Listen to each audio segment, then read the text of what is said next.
Hey there, Joe Keyport cutting in before we get into the podcast. Just to remind you that this coming Friday, September 8th, Ear Coffee is hosting our 6th birthday party at the Cedar Cultural Center featuring 4 awesome local bands. We got Early Eyes, we have Silo, we got Anita Velveeta, and we have 12th House Sun. They'll be playing. Tickets are on sale now. We'll be linking those in the show notes. Otherwise, you can head to any of our social media. You can find a ticket link there. We'll also be having merch on sale. Ear Coffee merch will be having some special edition tapes and CDs, compilation of the last 3 years of live sessions. So we got 13 tracks, some cool unreleased material from some local bands as well. So we're really excited for that. 50% of the proceeds from our merch sales will be going to mutual aid funds, as well as a percentage of the door profits will be going out to mutual aid funds, as well as we're trying to give back to our community. So make sure you come on by this Friday, September 8th, for the Ear Coffee 6th birthday show at the Cedar Cultural Center. With that, my name's Joe Keyport, and you're listening to the Ear Coffee Podcast.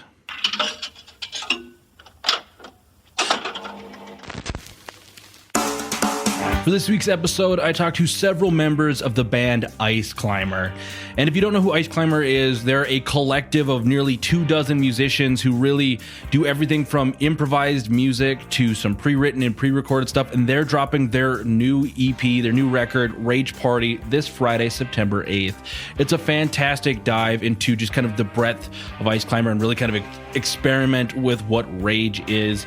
It's quite the conversation we had. It's really interesting diving into this world of music that I'm not really exposed to, and I had a really great chat with the members of that band. The band also happens to have their release show on Friday, September 8th, the same time we have our show at the Cedar Cultural Center, which weirdly enough, Palmer's and the Cedar are like 2 blocks apart. So as we were talking, you could buy your tickets to both and hop back and forth between sets and really kind of get which ones you want to see. So we'll link tickets to that show as well down below. And as always, it's Ice Climber, and they're right here on the Ear Coffee Podcast. How's it going? Good. Awesome. Well, sick. And so let's start off here. Let's just get some introductions, names, and what you do in the band, just to try and get some names to voices here. I don't know who wants to go first. Start with Xochi, probably. Okay. I'm Xochi de la Luna. I do vocals and soundscapes. Hey, I'm Jujo, and I play bass. Cool. I'm Elle, and I play guitar. My name is Sage, and I play saxophone. What's up? I'm Doug. I do vocals. And I think Andy is currently driving. Yes. We'll unmute themselves when they have a second. There we go.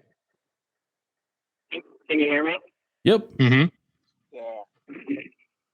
Yeah, okay. I'm Andy, and I play guitar also, and I also recorded an album. Awesome. Well, cool. I appreciate you taking some time to chat with me here today. I know this is your second round of media here today. You were earlier on the KFEI with Doc, which is sick. Mm-hmm.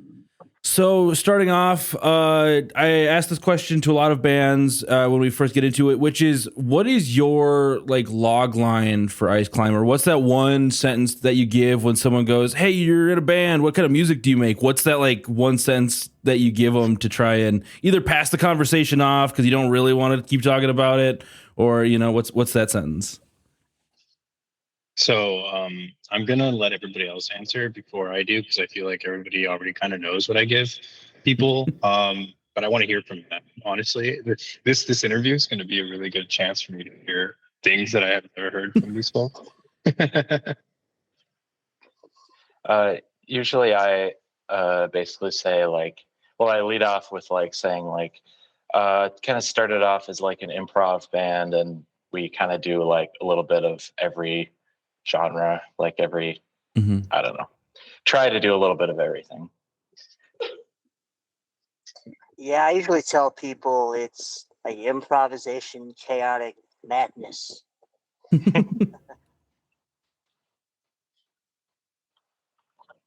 Yeah, I guess for me, I always just tell people it's improv, music, but then emphasize that it definitely depends on who's playing that night and the general, I guess, flavor of the event or whatever it may be that kind of dictates what the heck Ice Climber actually is at the time.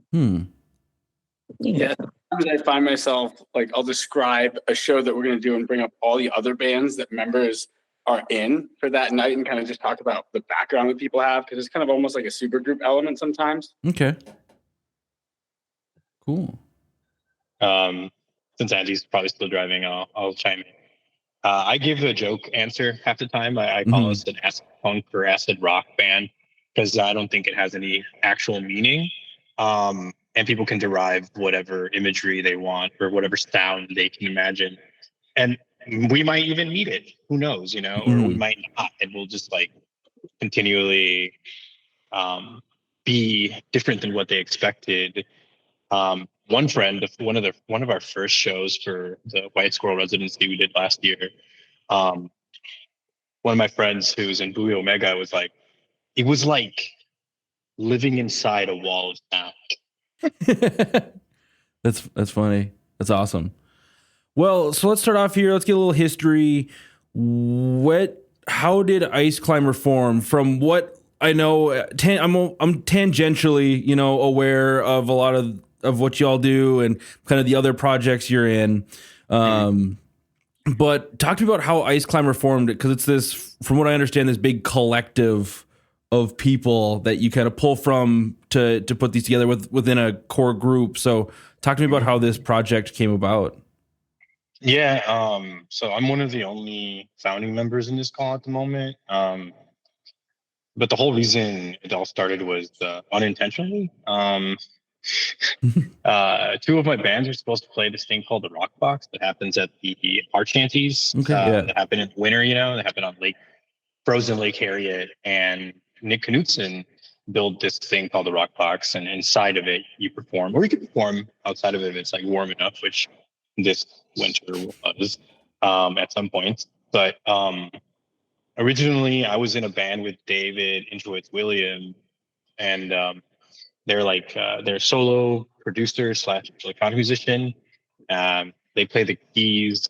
They were playing the keys in that project that we were trying to get off the ground. But because of COVID, people kept getting sick and all sorts of things were getting in the way of rehearsals. So it never got off the ground. But the other two bands I was in as well, they just like last minute, some members couldn't do it. And I asked everybody who I had already been playing with in those bands and David to see who was interested. And only Charlie Milky of the other band I was in, like what I did on the Ritual. And then and he was doing Space Base for like what I did on the Ritual, because there was kind of an group. But I asked him if he wanted to do that for the event. And then from then on, we were like, Ivan Cunningham would be because he's very versatile. He's versed in improv, and so it was the four of us. It was just the four of us. We were going to be a drone group, a one-off, and we named ourselves Ice Climber because we thought it was funny, based on like where we were playing, and we thought the name, other than the fact that like we did all think about the video game at first. We also thought of what it would be like to climb a mountain. And I even brought up the fact that like it had like an extra meaning for me because I'm a Texas transplant. Okay. And coming from Texas, people are a little more reserved here, a little like harder to get into people's friend groups. And so it kind of feels like you're climbing over ice to socialize, to create projects or whatever. And my hope was that like, because of the people I started with, like,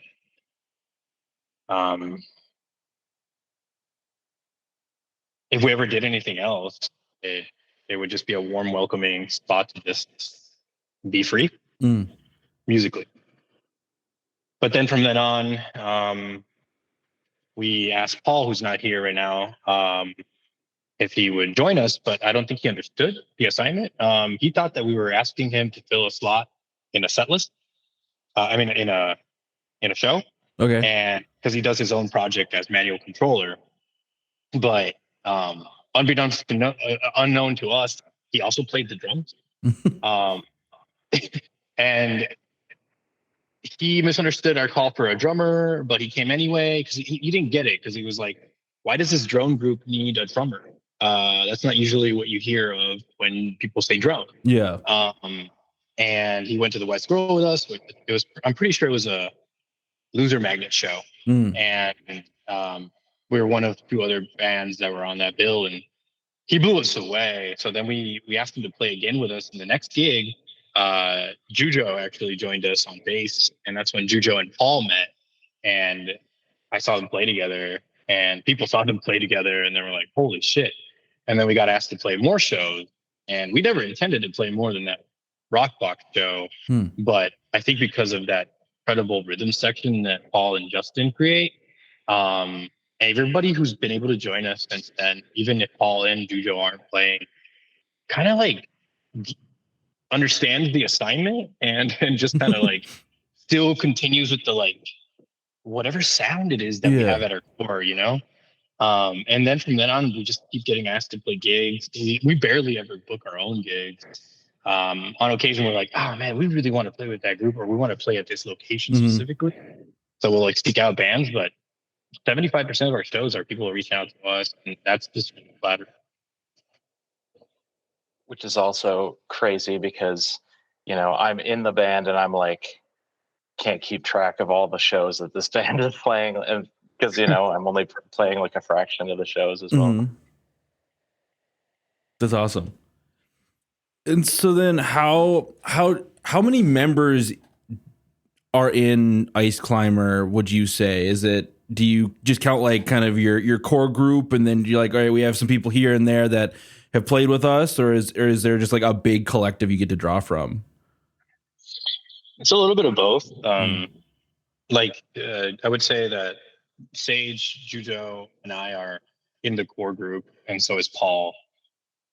Charlie is considered core, but Charlie's been taking a break this summer to play with like cover bands and make some money, you know, just because like, you know, the gigs don't really pay anything, but like cover bands get a bunch of money, or wedding bands or whatever. Charlie's an incredible guitarist and bassist, so it makes sense that he's a session player for people. Yeah, I mean that fifth slot always kind of like rotates around. Like right now, it's you'll either see Andy or L or this keyboard player named Meek who used to be in Alien Book Club, or the other drummer who joins us a lot, Nick, or Stick Nick on drums. So there's that group that usually plays the core group. We've been playing a lot with this person named Graham Findle, who's in the band called Speed Limit 5. Really young, 19-year-old person, but they shred. They love Sonic Youth. So kind of what they're bringing to the table. But we love them. And other than that, like we've had people who have joined us like a handful of times, like people have only joined us twice or once, but we still consider them Ice Climbers. So we're probably around like anywhere between 15 to 30 people deep at this point. That makes you the biggest band in the scene. Because I play in, we have 9 members, and we're like, we're the biggest band. I was like, nah, we have we have one to contend with still. If we could find a stage big enough frequently, you know, like we would bring more people, but after a while it gets kind of cumbersome to have everybody on, you know, and I'm sure you know that as a person who's in a 9-person band.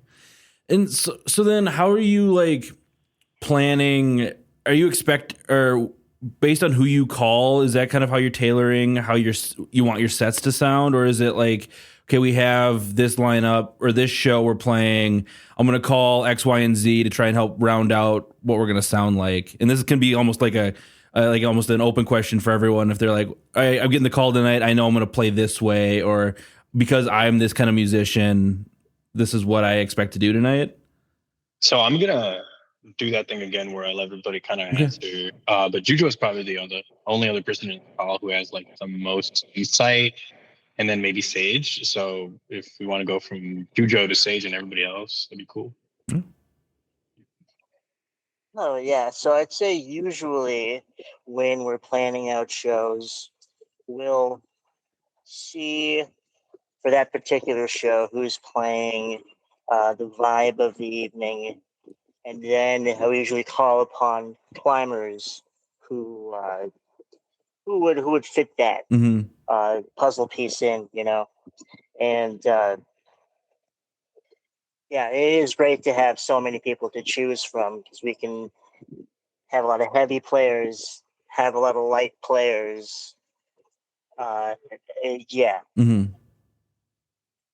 I think just the volume of videos and like different bits of promotion to kind of show a variety of styles that we can do puts us in a position where when we get booked, sometimes we'll just kind of be asked to do kind of certain kind of niche genres and things like that. And so that's really exciting in a lot of ways, but it can be a little scary. There's definitely genres that like I would have never probably tried before joining Ice Climber. So it kind of got me on my shell for sure.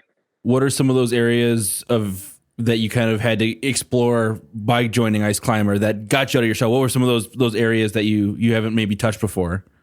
I never played ambient drone or noise. Okay. Really, I appreciated it a little bit when I was a teenager, but there were like I think certain shows that had kind of scared me off from that kind of subgenre, and it was really nice to kind of get welcomed back into that. I think the first show I technically played was Drone Not Drones, and that put me kind of the most out of my element, but I got the most out of it, and people were really receptive. It's really definitely a very good event to start out in that kind of noise ambient section for sure.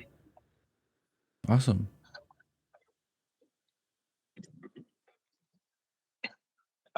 Yeah, just the kind of impression that I got like when I first started playing with Ice Climber was generally like Xochi or whoever else was playing the gig would kind of generally let the gig dictate like who they invited because they know that certain people have different strengths. But I feel like it's kind of gone even beyond that to the point where I think Xochi in particular is really good at like keeping in mind what people's strengths are, but also what people would like to do that they're not necessarily versed in doing. So, like I hadn't really played like surf rock or like any kind of like, I don't know, reggae or like weird ambient with guitar and stuff like that before. And just like doing long form jams and stuff. But those are all things that I wasn't necessarily strong at, but I still got to do by joining up and getting an Ice Climber show, which is one thing I really appreciate, being able to do something that you're, something you want to try, but like you're not necessarily, it's not necessarily like your main bag, your bread and butter. It also helps when you're surrounded by like fantastic musicians who can guide you. Yeah. You're allowed to hide a little bit. Easy. Yeah. Yeah, exactly. Yeah, from like my perspective, I just would say that Xochi's kind of a mad conductor of just this massive talent, and I don't know, it's just really cool to be a part of and echo what everybody else said. But it's a lot of fun. Yeah, conductor is a really great image, just because I was thinking like orchestra. You're almost like putting together your perfect orchestra for every set. Andy, do you have any opinions? Oh, I'm sorry, I didn't hear that. Yeah, I guess I was just thinking about the first time I booked Ice Climber, which was the first Queer Ritual show for metal band. That was a different lineup. I can't remember who exactly played. I know Peter played. Mm-hmm. Yeah. There's Peter, Vinny from Detroit Dread, who's in a band here with Doug. David Interwitz Williams on the keys. There was also Toivo, who has his own band. He plays a lot with like Ivan Cunningham. Most recently, he played with Larry Wish and his guys. He's an incredible guitarist. We have quite a lot of videos up from one of the one of the sets that we did with him at Wet Squirrel for the residents. Mhm. But yeah, that was and Elijah, the opera vocalist. They'll join us sometimes when we need some ethereal, like otherworldly vocals. They're super cool. Mhm. They went to school for opera singing, and they love improv too. Oh, cool. But they've just been kind of busy lately, so you haven't seen them as much. But for a while, they were playing pretty consistently with us too. My dream is to have like a pool of vocalists as well, so I don't have to do the vocal. Like I want to do weird shit. I want to do just like noise. Yeah. You know, I want to have like canes and like my Tascam with like a bunch of samples that I'm just putting out there or whatever, and have somebody else take up the lead. But there's a very limited pool of improv vocalists who aren't cis white men, straight cis white men. So that's the one thing that I will say is that, like, not to be exclusionary, but I love seeing diversity in the scene, and sometimes it's only going to be fostered if you say, hey, there's a lot of representation for you out there. I think it's okay if you don't get this thing for this band. Yeah, well, exactly. It's just sometimes it's just not for you, you know. I did want to ask. Oh, sorry, what? Oh, I just wanted to say that viewing other ice climber lineups is how I've met some of the coolest and weirdest musicians and other bands in the scene too. Yes, just, like it's a network. Yeah, I mean, the thing I was going to mention is you mentioned the first time you booked Ice Climber, Andy. That's when we met basically Peter Korhonen, who also plays for Surly Gurley, and he's our drummer now in Eudaimon, the band that Andy and I are in. So yeah, you know, it can't say it doesn't bring people together. That's awesome. Yeah. And so kind of moving on a little bit, how much of your sets are kind of true improvisation and how much are planned out almost? Because I mean, this record is a lot of written songs. And so how much of it, when you're going into a show, are you, all right, we'll play this song, we'll kind of do this thing. Is it any given night or? Yeah, it all depends on what show. The band loves to improvise. So if we don't do an improv set, or at least like majority or like all improv set once in a while, I can feel the tension. Because like in a sense, like, yeah, I'm the conductor, so people sometimes are like, well, what's up? Because like I think it's harder for me to jump in on something than I feel like it is for like somebody who's more musically versed in like theory and whatnot, which a lot of these members are. I'm not.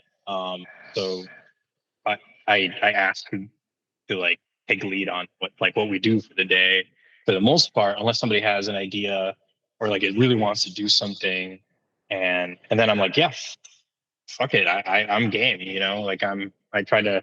I mean, I used to, and I still once in a while do improv comedy and theater and stand-up comedy and stuff, and I kind of bring that into the role that I play as well. And you know, in that mentality, the improv comedy mentality, you're like, yes, and is the thing, you know, and that's what I try to do.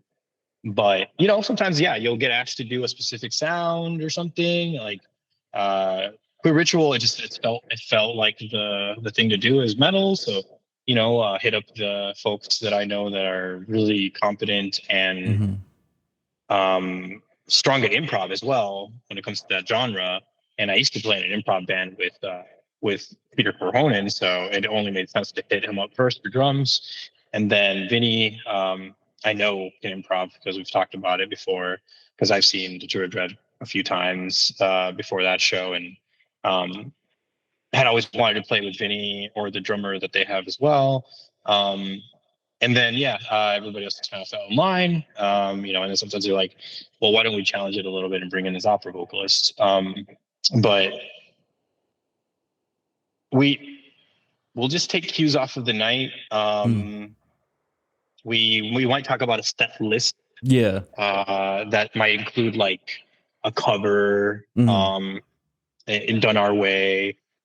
We might not cover it exactly the way it's supposed to go sometimes because we just didn't have enough time to like listen to it and like really transpose it, or because we just wanted to go left field with it. We'll also have like segments where like let's do like 5 or 10 minutes of improv, and then there'll be other segments of the night where it's like, oh yeah, it makes sense to play We Choose to Live Here for this one, or like it makes a lot of sense to play Summer Fool or whatever song that we've done in the past. There's some seeds, as you could call it, that we utilize as well. So yeah, it's fun to do all of it, and I think it helps keep it fresh and fun.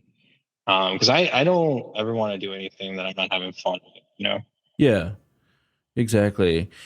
One of the things as I've kind of learned about Ice Climber over, the last, few months, as again, the brushes is how much live material you've put up.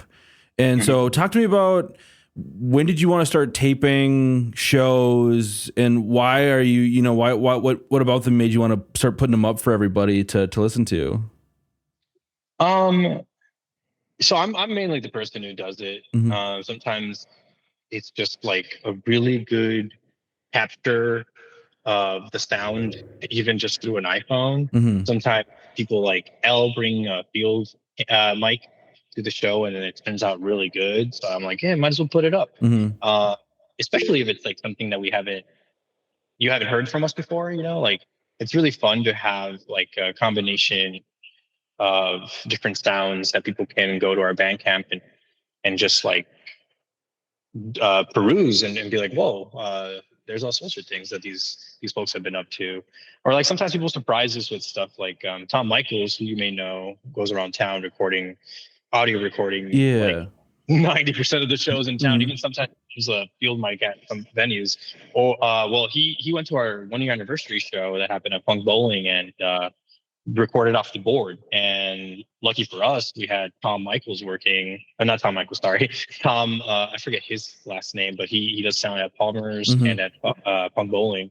And I think he's one of the most fantastic sound people in the city. And so the two recorded the show together, and then Tom Michaels sent it to me, and I was like, holy crap, this sounds like we recorded it in the studio with a live audience. It's so awesome.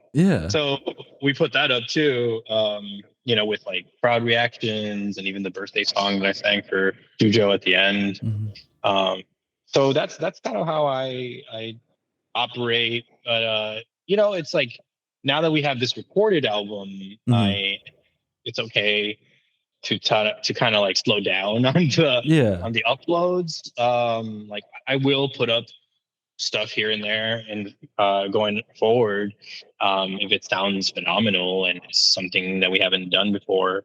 But for the most part, I think it's safe to say that we probably won't put anything else up after Rage Party until we record a self-titled. Gotcha. So that's a natural transition then. So the new record's called Rage Party. So first, just talk to me about writing this record. Kind of where were y'all coming from as you were putting these 6 songs together? So correct me if I'm wrong, Andy or L, but we originally set out to try to record 8 songs. We did have a 7th song that we were going to throw in the mix. But I'll tell you the truth, we forgot about it. We forgot about recording it. We practiced it literally for like a month. And then we were getting like super busy with stuff as like the winter started thawing, and we're all feeling kind of fatigued from a lot of different things, personal things that we just kind of spaced on. So, that one probably included on the self-titled. But we got together for a whole month and just kind of played around. We were like, where should we go with this? Right. Like we named our little chat group where we all talked about the music Fuzz Climber, because we definitely wanted to bring in some like shoegazy D Yeah. Junior type elements into the mix, but it was open. Like had an idea that I wanted to record. We Choose to Live Here, which we've done before, but I wanted to make it dirtier than we have done it in the past, especially since we had two really good guitarists with us. And I wanted to do Narcan for sure, because that's a song that Doug inspired me to write, and Doug performed with me after I had like debuted it. Doug joined me for the next duration of it. From then on, I don't think I've done it many times without Doug, because it's just like it doesn't hit as hard without Doug, to be honest. And with good reason, right? Like it's honestly their story, but I did ask permission to do it because I was like, what the hell kind of a situation did you get yourself into, Holmes? I couldn't believe it, and Doug being the person they are and trusted me as much as they do, they were like, yeah, go. And I'm very humbled that they loved what we did with it, and I love what they've done by joining in on doing those. Yeah. And so were a lot of these songs then a collaborative approach to putting these together, or was it like a jammed it out situation where you pulled from topics like on Narcan, where Doug had the story that was willing to let you use? Yeah. Yeah. I think it definitely felt like a big collaboration. I feel like Andy could talk about more about how it all went down too, and Al, and I mean literally everybody in here. But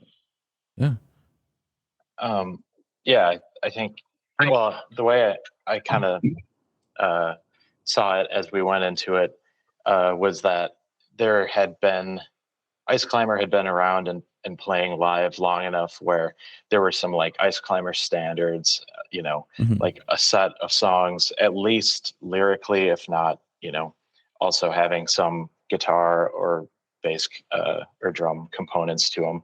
And it was kind of just a matter of like, let's like take these existing songs or ideas and then like flesh them out by jamming it out together and like make them into songs with like actual written parts. And the one kind of like funny little story that I like to tell everybody is on Narcan in particular, the way that I came up with that main riff, which is like so stupid, it's just make a bend up, but it just sounds so grungy and sludgy, is because when we played Narcan at the 420 show at Dead Wizards Lounge, I didn't realize we were playing that song, and I was like, what am I going to play for this? Like, and I was paying attention to Jujo, trying to see what note they were playing, and I was like bending up slowly to basically try to match the note that they were playing. And then I was like,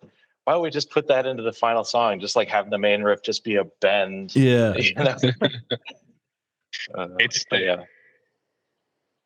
Yeah. Most of the songs were like that, except for He Deserved Less, which we all wrote together in one session.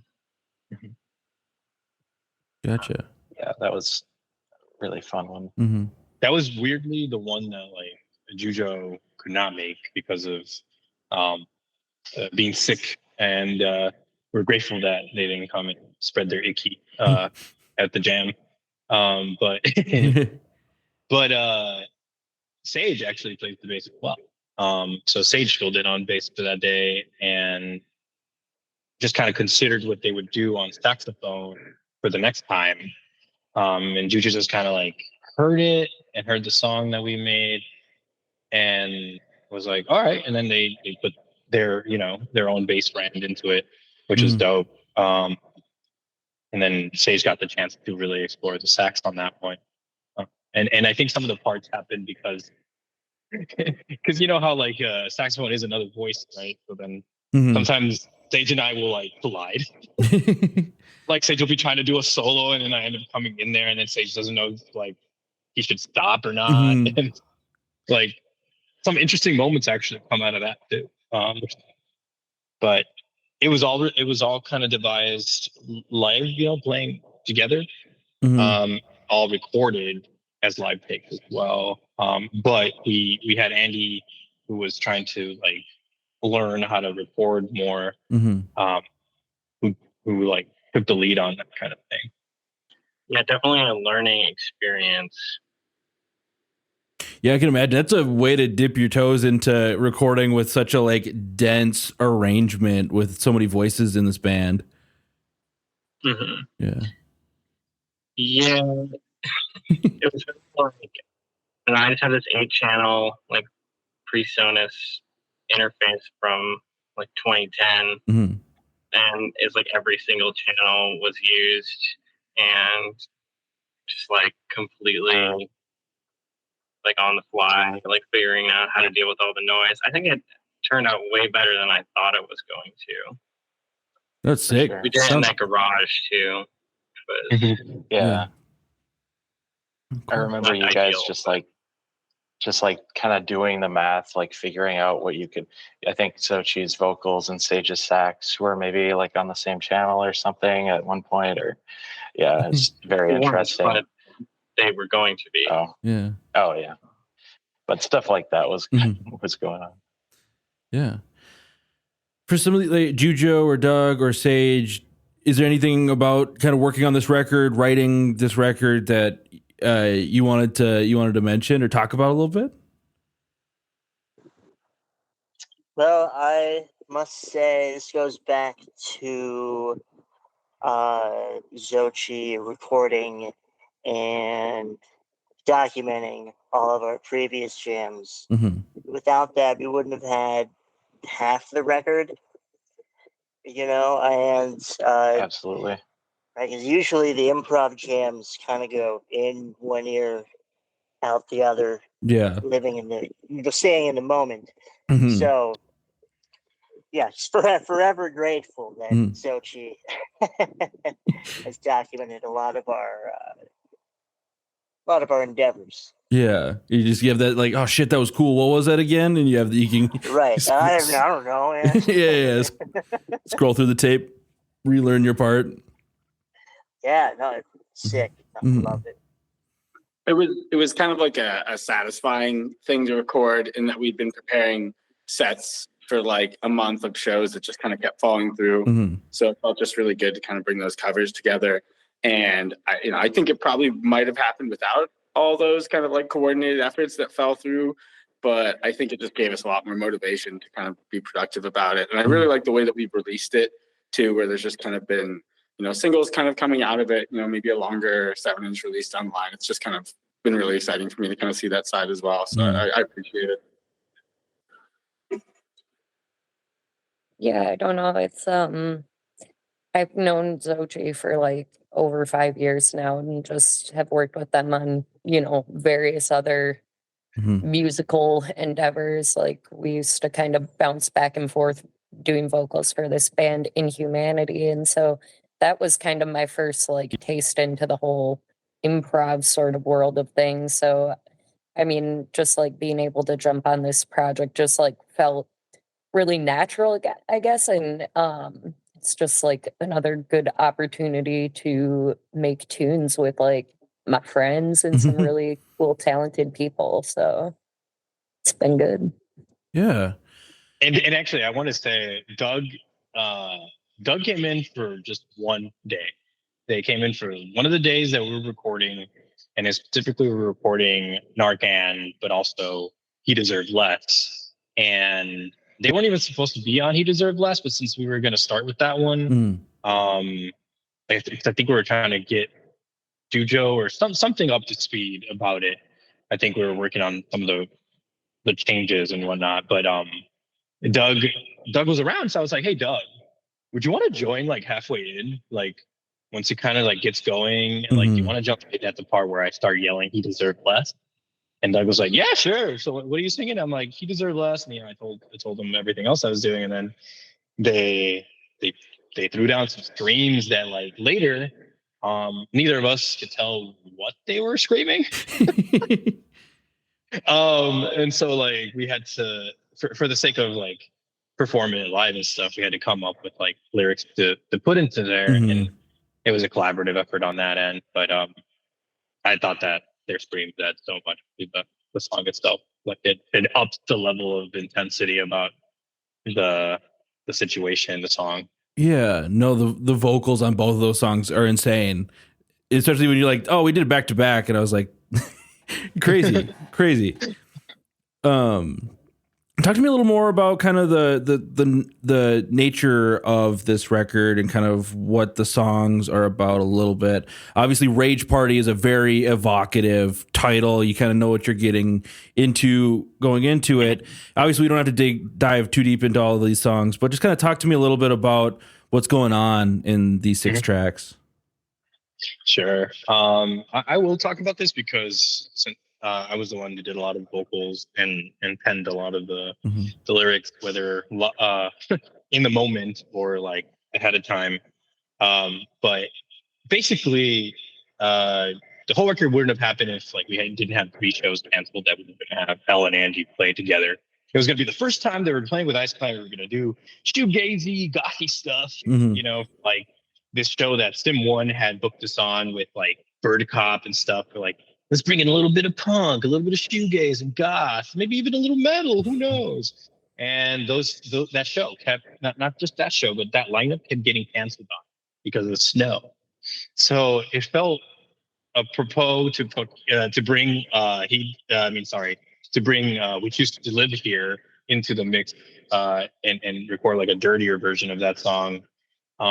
Because when I performed that song and came up with like the hook or the melody, I'm not very versed, so forgive me if I'm not talking 100% correctly about music. But when I came up with that, why do we live in a place with 6 months of winter? I was just over it already. Yeah. And that was November.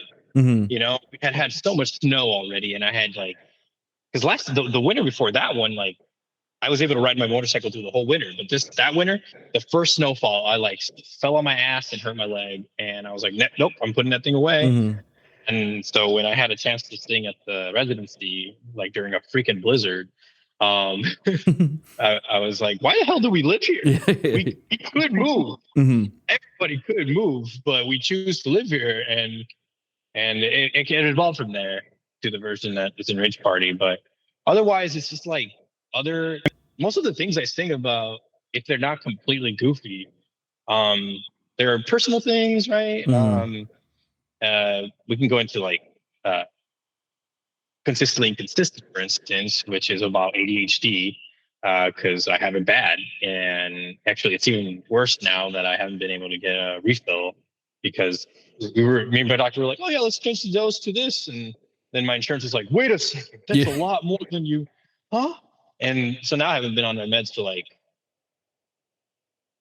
2 weeks. And so I'm like, yeah, it's just that's how it feels. But that one experienced that also in the past month, so we all feel it. But that one was written ahead of time. Actually, that one was because I was like, oh, why don't we bring in like some like old school hardcore into this, like Black Flag, right? Yeah. But I didn't want to just choose any sort of Black Flag or like be like typical. And I wanted to play on the strengths that we have as a band, which is like we're very versatile. We can get serious if we want to, but we're goofy as fuck, like in the core of it. Like we're somehow serious and goofy. And I wanted to pay homage to Black Flag song TV Party Tonight. Yep. That song, I was like, I love how it has the sketches in it. I love how there's a call and response. And originally the whole band was supposed to scream the backing vocals, and there was like a whole sketch that everybody had a line to say at the beginning, and it ended just falling on stage because they had the only other microphone that could be plugged in to the whole thing, right? Yeah. Like we didn't have enough mics and mic stands for the mics that were recording the instruments and the vocals and sax. So we had to. So it's like, hey, I want backing vocals, and you know, everybody was like, well, this is the backing vocals we have at home, you know. So that's how that song came to be. A little bit of like trying to play homage to the greats and trying to bring some old school punk into the mix. But Other than that, like the other songs, like He Deserved Less is like an alternate reality where a personal situation from my childhood ended in a more dramatic way, where like I got my way in a sense versus like what actually happened, where everybody kind of just brushed it under the rug. And we could leave it at that. Yeah. I don't want to bum anyone out and who is either listening or here with us right now. But Narcan, a little bit about that already. And Doug, if you want to say more about that'd be sweet. Yeah, I don't know, not to like get too much into the nitty gritty, Yeah. but I think that song to me is like honestly about flexing on certain like social aspects to seem some type of way, but then when it comes to backing those things up, you got nothing on it. And I don't know. I think that's all I really want to say about that for now. Yeah, don't feel pressured to share anything you don't want to. Yeah. Yeah. No, appreciate it. But I remember you saying something like that, and I definitely appreciate you saying that much. But then otherwise, like, wanted to add a little bit more of that like weird psychedelic alternative that was happening in the 90s. Yeah. So I was like, what better way to cover it than cover like one of those albums that like perfectly captures that for me, Transmissions of the Satellite Heart and Slow Nerve Action, like especially the drums, they just hit so hard for me. And I always loved the guitar from that one guitarist who was only involved in that record and Clouds Taste Metallic. Like only person of color in that band ever, Ronaldo, who decided to take a break after that album. He was like, "No, I'm just gonna go be a dad." So that's what he did. But like his guitar, oh my God, I'm still obsessed with that tone and everything. So what do we did this cover? And everybody's like, "Yeah, okay, whatever." Yeah. We did that, but I think it fits well, and it kind of adds like a moment of a breath in there before you get up to speed again. And then the last song, it was actually done in one take live. It was recorded by L on the field mic, and it was done with Nursing Death, James Alan Graham. He's been in the noise scene for like over 15 years and has played as like is it Timmy the Tapeworm, or is it it is Timmy the Tapeworm, and done a bunch of like bizarre stuff, played with like a band called Cock BSP before. And when I say play, it's I don't want it's we could talk like a whole podcast worth of like Cock BSP and like their shenanigans, but they're ultimately a noise band. And anyway, he and I were going to do a duo set, and then like the other person in the lineup for that show, Maru, who was going to be doing some ambient synth stuff and some like almost like black metal folk guitar. We were like, "Hey, would you want to just like jump in at the end of it and kind of blend our sets in?" And she did, and when I heard her synths and then James's like homemade noise toys together, and I was like, I had an idea, and I started channeling Joel from The Walking Dead, and just like, and then my own personal experiences with like so much death into like art and music community with like drug overdoses, suicides. Like for the last decade, I've been dealing with that. Like people I know, like just passing too early because of stuff like that. So I was channeling all of that into that last 9 minutes of that synth that we put up for the last track, and it felt like the right closer for an album of rage, because it's a very cathartic track, even though it's like massive and loud. Well, it's that all-encompassing sound. I can't remember who made that reference earlier in the interview. It's just it's from everywhere. It's a great way to totally.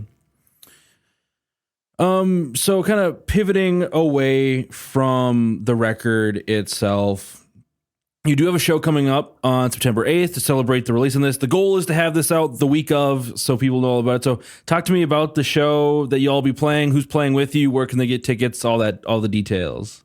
Sure. Yeah. It's happening at the Palmer's patio. So you can get tickets through the Palmer's website. I'm pretty sure it's like Etix. That's the Mhm. who they used, but it's a double album release actually with Voyager Car, which is an honor because that band has been around for like 30, 40 years, something like that. Wow. And it had one consistent member, but for the longest time, two members of Die Kreutzen were in it. Which means a lot to me, considering like where they stand in terms of hardcore in the Midwest. Mm. And Voyager Car in itself is just like amazing. Like they've played with like Throbbing Gristle and like Oh wow. like they're one of Thurston Moore's favorite band, whatnot. Which is it's cool. And they have this sound that like without minimizing what they do reminds me of Godspeed You Black Emperor, which is something that people are more familiar with. 'Cause I feel like it's more mainstream, at least in the niche genre that is. Yeah. But they're epic, and they have like another gig the next day or something, so they're going to be playing second. So Lavender Daughter just seemed like a really good pick to play, to open the show, to really start the show with a bang, and like kind of has like a little bit of what Voyager Car and like what we're bringing to the mix. And then McVicker is a certified noise rock band, and they've been around for a long time too, and they rip. So I thought that'd be a good way to get people jazzed and like ready for like energetic set that we have in store for them. Awesome. Yeah, awesome. But yeah, it's happening September 8th at the Palmer's Patio. Doors are at 8. No, sorry. Whoa, no. Doors are at 6. It's a patio show, so it's earlier than the inside. But yeah, doors are at 6, and the show starts at 7 and ends at 10. But you are celebrating Ear Coffee's 6th year, right? Yeah. Oh shit, that's the same 8th. night. Yeah. It's the same night. But it's just like just down the street. For $40, you could get 2 incredible shows. You could hop between shows. One of the bands is still setting up. Yeah. I think it's awesome, honestly. That show is awesome, by the way. I just thought I should mention it. I love all of those bands. Oh well, thank you. Yeah, we're very lucky. We're kind of wrapping up the questions I have for y'all tonight, and I know some of y'all probably have to get back to work. I don't want to hold you too long. So this is where people sometimes will pull out their Spotifys. What are some of y'all's local and favorite regional bands that people should know about? We don't obviously have to sit there and name every local band that's sick, because we'd be here for probably like 6 hours. But who are some cool locals or some regionals that you think people need to know about? I already kind of like told everybody to be ready, just because I've listened to quite a bit already, so I needed that reminder.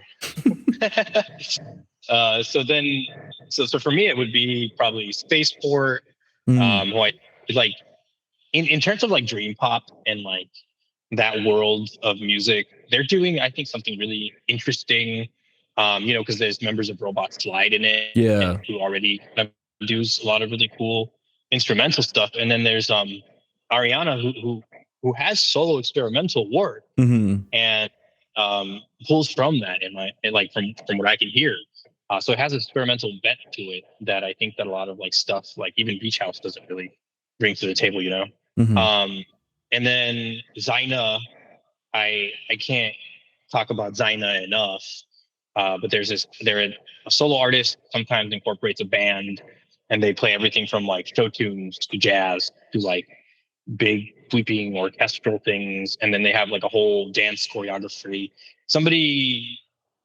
I've had people like compare her to FKA Twigs, and she's just bigger than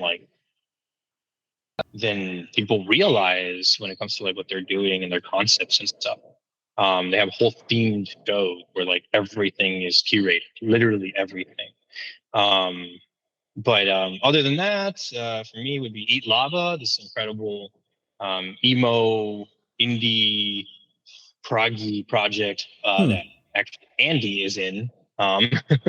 It's really cool. I'm excited to see them record something, and Din Din is another group that I would really champion. They're doing some really incredible heavy music.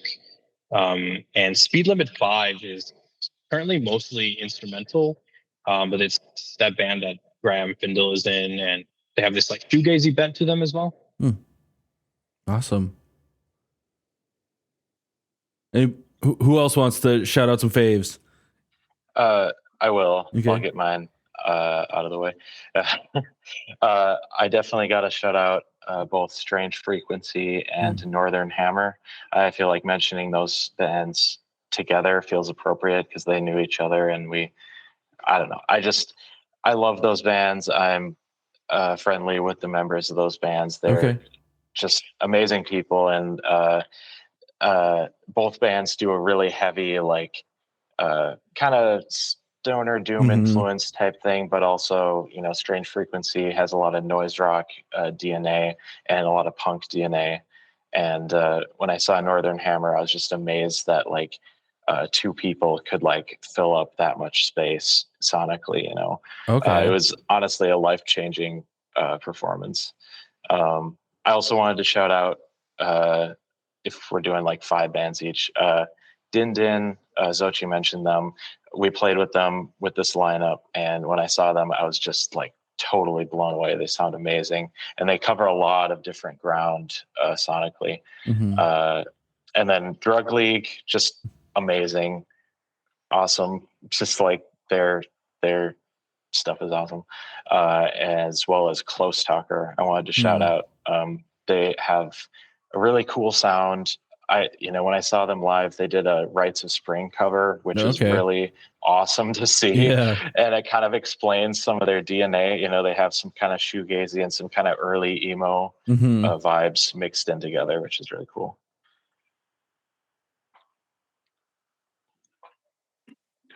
I'm going to start with a 2-piece as well, because one of the bands I think deserves some attention is Warcake. Val, the bassist and lead singer, also runs MN Scene, and so they do a lot of really cool videography work, and they've just been supportive of some of the other projects I've been. So I love going and seeing them live. They're great. Shoddy Ensemble, who has Meek on keyboards, and Meek will be playing with us tonight at Palmer's. So it's kind of a really cool. I got to sit down and see them play at Seward, and that was just super great experience. Really kind of cool doom jazz sound, something I hadn't really ever experienced live before. So just kind of super fun. Kind of the kind of sound that like sticks with you afterwards. I don't know if that's a good way to describe it. Halix is another band I think I'd like to get out. They're just a really cool kind of hardcore and grind band. They're great. Rigby, who I've played with before. Awesome. They're just really, really fun. I've been trying to book them on something, but hasn't aligned yet. So maybe sometime in the future. And then one last one that I always think about is Virginia's Basement, just because Xochi had to bring them in on Mirror Palace. And so that was just like kind of one of my favorite ice climber memories, kind of playing a pit band over to the side and then getting to see Virginia Basement do their kind of cool, I think they call it like queer emo fun. What do they call it? Queer emo trash. They have a really fun sound. So it's super fun to see them. Awesome. I'll keep this pretty short and sweet, but some of my favorite locals to check out as of lately have been Flower Vase Cut, Valeska Surratt, Warren Mantle's fucking incredible. Like I transcend every set of theirs I see. You Damon, clearly, and then these guys just played their first show, but band called Hurt You. Fucking incredible. Super excited to see what they have on the rise. So awesome. Yeah.